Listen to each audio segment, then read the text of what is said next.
네, 하나님 우리를 끝까지 사랑하십니다. 절대 포기하지 않으십니다. 하나님이 우리를 언제 포기하시냐?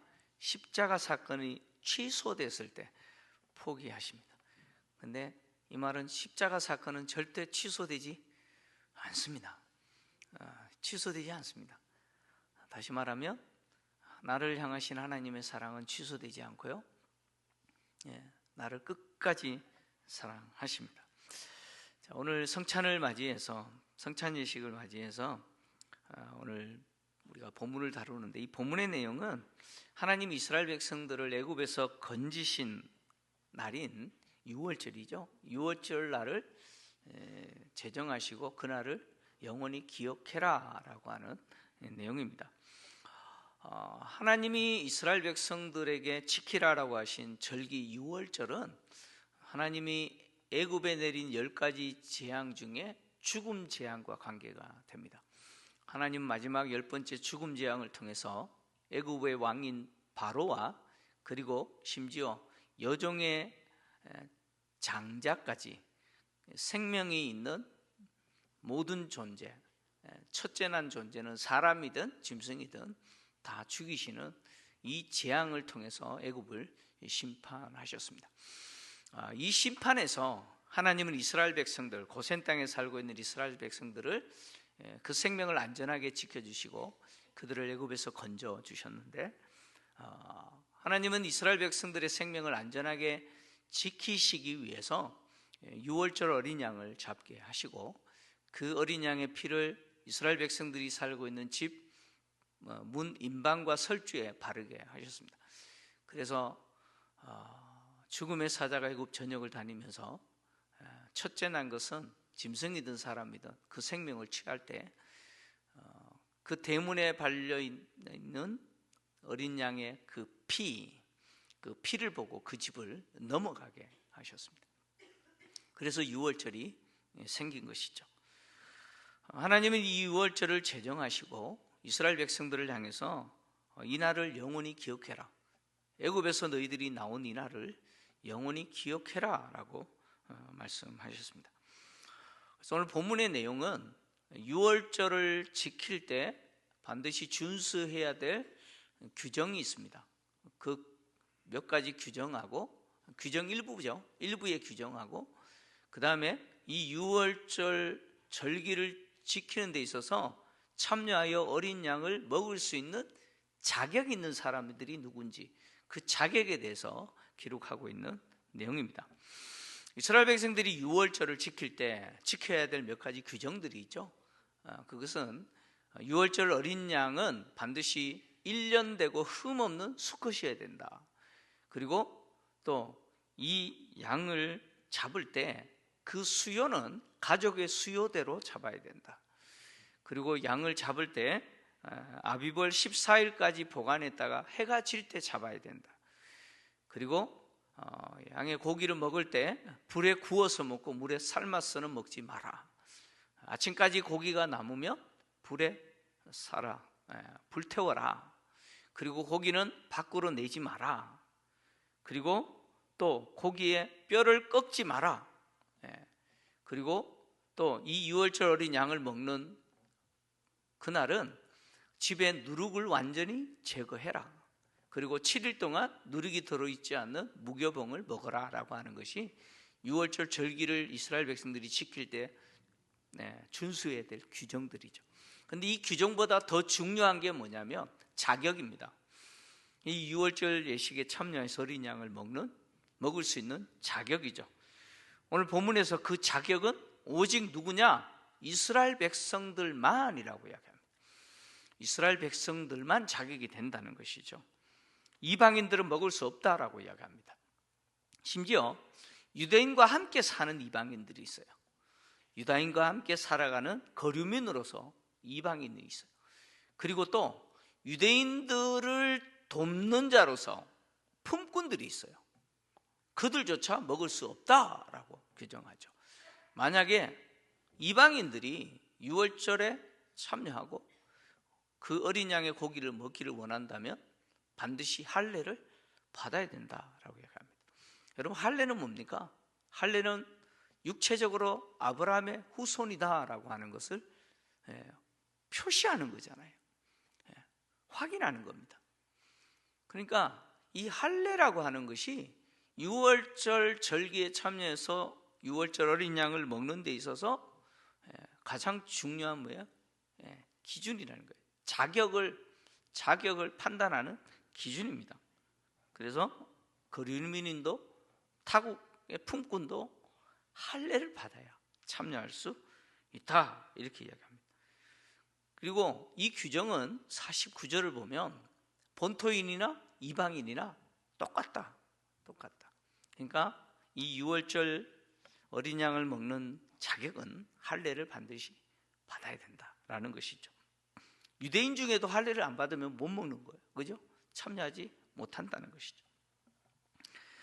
자, 유월절 어린 양을 먹는다, 이 절기에 참여해서 이 양을 먹는다라고 하는 것은 내가 할례 받은 이스라엘 백성다라고 하는 것을 확인하는 그런 의미 정도가 아니라는 것이죠. 유월절 어린 양을 먹는다라고 하는 것은 내가 누구냐? 나는 애굽에서 나온 자라는 거예요. 애굽에서 나온 사람. 그래서 하나님은 이 유월절 절기를 제정하시고 이스라엘 백성들을 향해서 영원히 지키라라고 말씀하면서 뭘 잊지 말라고요? 이 날을 잊지 말라. 이 날이 뭐예요? 애굽에서 나온 날이라는 것이죠. 신명기 16장 1절에서 3절을 보면 하나님이 모세를 통해서 이제 가나안 땅으로 들어가게 될 이스라엘 백성들을 향해서 이렇게 유월절을 지키라고 얘기합니다. 같이 읽겠습니다. 시작. 아비보를 지켜 내 하나님 여호와께 유월절을 행하라. 인도하여 내셨음이라. 여호와께서 자기의 이름을 두시려고 택하신 곳에서 소와 양으로 내 하나님 여호와께 유월절 제사를 드리되 유교병을 그것과 함께 먹지 말고 이래 동안은 무교병 곧 고난의 떡을 그것과 함께 먹으라. 내가 애굽 땅에서 급히 나왔음이니 이같이 행하여 내 평생에 항상 내가 애굽 땅에서 나온 날을 기억할 것이니라. 아멘. 너의 평생에 항상 내가 애굽 땅에서 나온 날을 기억해라 라고 이야기합니다. 왜 애굽에서 나온 이 날을 기억해야 됩니까? 왜 잊어버리면 안 됩니까? 그 이유가 뭡니까? 이스라엘 백성들이 애굽에서 너무 잘 먹고 잘 살았기 때문에, 애굽에서 너무 잘 먹고 잘 살았던 그 행복했던 추억을 잊지 마라 라고 이야기합니까? 그 이야기 아니죠. 이스라엘 백성들이 애굽 땅에서 어떻게 살았습니까? 어떤 신분으로 살았어요? 노예 신분으로 살았어요. 종살이 했습니다. 그들은 고된 노예 생활로 고통을 당하고 그 고통의 신음과 그 비명을 누가 들으셨어요? 하나님이 들으셨어요. 그래서 하나님이 애굽에 10가지 재앙을 내리고 심판하시고 이스라엘 백성들을 건져주신 것이죠. 그래서 하나님이 평생 항상 이 날을 기억해라 라고 하는 것은 이스라엘 백성들은 애굽에서 종살이 하던 자들이었는데 하나님이 우리를 구원하셨다라고 하는 거, 이거 기억하라는 거예요. 내가 애굽에서 평안하게 잘 먹고 잘 살았던 존재가 아니라 비극적인 존재였어요. 노예로서 비참하게 살았던 나를 하나님이 구원해 주시고 건져 주시고 젖과 꿀이 흐르는 땅에서 하나님 주시는 그 풍요를 누리게 하셨다라고 하는 거, 그거 기억하라는 거예요. 그래서 애굽에서 나온 날을 기억하라라고 하는 거, 잊지 말라라고 하는 이 말씀은 필연적으로 무엇과 이어지느냐면 가나안 땅에서 살아가는 동안 나를 구원하신 그 하나님만 섬기겠다라고 하는 그 결단으로 이어져야 된다는 거예요. 하나님이 이스라엘 백성들에게 이걸 잊지 말라고 한 것은 하나님만 섬기라는 거예요. 애굽에서 노예로 살았던 너희들, 그 비극적인 삶을 살았던 너희들을 내가 구원했지 않느냐. 그래서 나만 섬기는 자들이 되라라고 하나님이 이날을 유월절을 제정하시고 기억하라고 말씀하신 것이죠. 그럼에도 불구하고 이스라엘 백성들은 하나님을 기억하고 하나님만 섬기겠습니다라고 결단하면서 유월절을 지켜야 되는데 실패하죠. 그런데 실패합니다. 가나안 땅에 들어가서 하나님 주신 풍요를 누릴 때 그들은 하나님을 잊어버려요. 자신들이 애굽에서 종살이 했던 거 그거 잊어버려요. 그리고 하나님이 자신들을 구원하셨다는 것도 잊어버려요. 그리고 애굽에서 누리는 풍요가, 가나안 땅에서 누리는 그 풍요를 자기 실력으로 이루었다고 생각해요. 그리고 가나안 원주민들과 온갖 이방 민족이 숭배하는 우상들을 다 받아들이고 그 우상들을 섬기기 시작한 것이죠. 하나님이 유월절을 제정하시면서 이날을 기억해라 라고 하신 하나님의 그 목적, 이스라엘 백성들이 실패해 버렸어요. 그러나 이스라엘 백성들은 실패했어도 하나님은 더 큰 계획을 세우시죠. 더 큰 계획을 진행하십니다. 그것이 무엇입니까? 바로 이 유월절을 모형으로 해서 바로 죄인을 구원하시는 사건을 계획하시는 것이죠. 유월절이라고 하는 것은 그런 의미에서 하나님이 당신의 아들의 죽음을 통해서 당신의 백성들을 구원하시는 계획, 바로 십자가 사건이죠. 십자가 사건의 모형입니다. 이걸 신학적으로 모형론이라고 표현하는데, 그러니까 유월절이라고 하는 것은 바로 그림자죠. 이스라엘 백성들을 애굽에서 그 종살이하던 이스라엘 백성들을 하나님이 구원하신 사건은 죄의 종살이하던 우리를 주님이 십자가의 죽으심으로 구원하신 이 사건을 보여주는 모형이라는 거예요. 그러니까 하나님이 애굽에서 이스라엘 백성들을 구원하신 사건이 모형이고, 실체는 뭐예요? 바로 당신의 아들의 죽음을 통해서 우리를 구원하신 십자가 사건이 실체라고 하는 것이죠. 그래서 예수님이 바로 유월절 어린 양으로 십자가에 죽으신 것이죠. 예수님이 십자가에 죽으시기 위해서 예수님은 유월절을 기점으로 예루살렘으로 올라가시잖아요. 유월절에 죽으시기 위해서 예루살렘으로 올라가십니다. 그리고 이렇게 유월절에 죽으시는, 말씀이 육신이 되어 우리 가운데 오신 그 예수 그리스도를 세례 요한은 뭐라고 소개하냐면 하나님의 어린 양, 세상 죄를 지고 가는 하나님의 어린 양이라고 소개하죠. 요한복음 1장 29절인데요 같이 읽겠습니다. 시작. 이튿날 요한이 예수께서 자기에게 나오심을 보고 이르되 보라, 세상 죄를 지고 가는 하나님의 어린 양이로다. 아멘. 세례 요한이 선언한 세상 죄를 지고 가는 하나님의 어린 양이라는 이 표현은요, 바로 예수님이 유월절 어린 양이라는 이야기예요. 세례 요한이 말한 이 하나님의 어린 양이라는 표현은 이사야서 53장에서 왔습니다. 이사야서 53장은 이사야 선지자를 통해서 다른 사람의 죄를 짊어지기 위해서 죽게 될 한 하나님의 종의 이야기죠. 하나님의 종이 다른 사람의 죄를 위해서 죽는다는 거예요. 근데 그 하나님의 종을 뭐라고 표현했냐면 도수장에 끌려가는 어린 양이라고 표현했죠. 바로 하나님의 종의 죽음을, 도수장에 끌려가는 어린 양의 죽음, 바로 하나님의 양이라는 개념이 여기서 나옵니다. 근데 이 이사야 선지자가 말하는 이 어린 양의 개념은 바로 유월절 어린 양에서 온 것이죠. 그러니까 예수님이 십자가에 죽으신 사건은 바로 유월절 어린 양으로 죽으신 것이죠.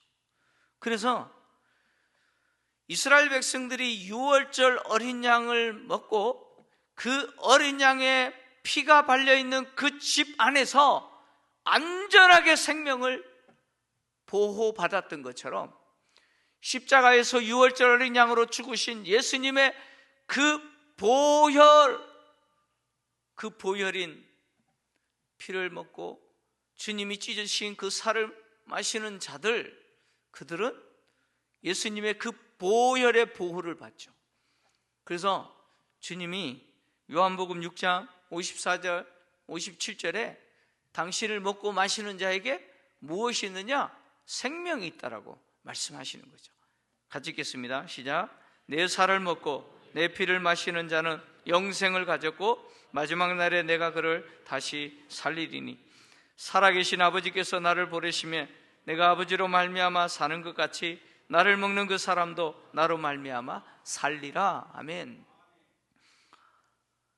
예수 그리스도를 믿는 자들, 그래서 주님이 십자가에 죽으신 그 사건을 기억하고 그 주님의 살과 피를 상징하는 떡과 포도주를 먹고 마시는 그에게 영생이 있다는 거예요. 생명이 있다는 거예요.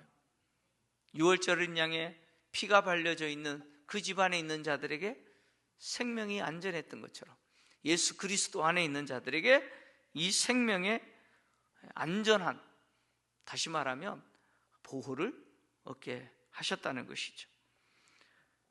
주님이 당신의 십자가의 죽으심을 제자들로 하여금, 교회로 하여금 기억하게 하시기 위해서 성찬 예식을 제정하시면서 내가 다시 올 때까지 기념하여 지키라 라고 명령하셨는데, 주님이 성찬 예식을 제정하시고 지키라고 명령하신 내용도 유월절을 제정하시고 지키라 라고 명령하신 것과 같습니다. 주님이 성찬 예식에 참여하는 성도들 하여금 뭘 기억하라는 거예요? 십자가 사건을 기억하라는 거예요. 왜 십자가 사건을 기억해야 됩니까? 그 사건이 나에게 어떤 의미가 있어요? 그 십자가 사건이 과거의 죄와 허물로 완전히 죽은 자들, 죄의 종노릇하면서 완전히 썩은 자였던 나를 살려주신 거예요. 살려주신 거예요. 나를 구원하신 사건이죠. 그래서 이 성찬 예식을 진행하면서 그것을 기억하는 거예요. 주님의 십자가가 나를 살렸다. 주님의 십자가가 죄의 종노릇하면서 영원한 저주 가운데 갇혔다서 그 비격적인 삶을 살았던 나를 살리셨다. 나를 구원하셨다. 그리고 그렇게 하신 이유가 뭡니까? 그렇게 하신 이유가 하나님만 사랑하는 자로, 주님만 사랑하는 자로 살도록 하시기 위해서 그렇게 하셨다라고 하는 사실을 인정하고 고백하라는 거예요. 그 성찬 예식에 참여한다는 것은 나의 과거의 그 비참한 상황을 기억하고 그런 나를 주님이 십자가로 살리시고 주님만 섬기는 자가 되게 하셨다는 거, 그거 인정하면서, 그거 결단하면서 이 예식에 참여하는 것이죠. 과거의 비극을 기억하지 못하는 사람은 미래가 없는 것이죠. 이스라엘 백성들이 과거에 자신들의 그 비참한 애굽에서의 종살이를 잊어버리니까 누구도 잊어버려요? 자신들을 구원하신 그 하나님도 잊어버리는 거예요. 그렇게 잊어버리는 거예요. 그래서 하나님이 아닌 뭘요? 우상을 숭배하면서 세상의 것을 좋아하는 것이죠. 우리도 마찬가지예요. 주님이 내게 베풀어 주신 이 십자가의 구속의 은혜를 잊어버리면 나도 세상 좋아서 사는 것이죠. 근데 왜 잊어버립니까? 과거에 내가 얼마나 비참한 존재인지 잊어버리기 때문에. 과거의 나를 잊어버리니까 그런 나를 살려주신 하나님의 은혜를 잊어버리고 사는 것이죠. 성찬은 그런 의미에서 과거의 나를 기억하고 주님이 내게 베풀으신 이 구속의 은혜를 다시 묵상하면서 내가 주님만 살아가겠습니다. 내가 주님만을 위해서 살겠습니다. 이 결단하면서 참여하는 것입니다. 사랑하는 성도님들, 이 은혜를 잊지 않고 오늘 성찬 예식을 통해서 하나님이 나에게 베풀으신 이 구속의 은혜가 얼마나 놀라운지 여러분 기억하시기 바랍니다. 여러분, 야누스라고 하는 사람은요, 성찬 예식에 있어서 이 떡과 포도주를 당시 로마 캐톨릭이 성직자들만 나눠줬어요. 평신도들이 안 줬어요. 근데 야누스는 성경은 주님의 살과 피를 모든 성도들에게 나눠줘야 된다고 주장했어요. 그리고 본인이 실제로 사제로서 평신도들에게 이 떡과 잔을 나눠줬어요. 로마 카톨릭에 찍혀가지고 어떻게 되세요? 물론 다른 것도 주장했지만 결국 화형당했습니다. 여러분, 누구는 이 일로 인해서 화형당했는 이 의식을 우리는 참여하고 있는 거예요. 그리고 여러분, 성찬예식에 참여하는 것은 내 실력으로 참여하는 게 아니에요. 우리는 실력이 있어서 이 예식에 참여하는 자격이 된 자들이 아닙니다. 하나님 주신 한없는 은혜죠. 하나님 주신 은혜로 지금 참여하는 거예요. 오늘도 이 은혜를 여러분 묵상하시면서 주님만 사랑하겠습니다 결단하시면서 참여하시는 성도님들 되시길 주의 이름으로 축원합니다.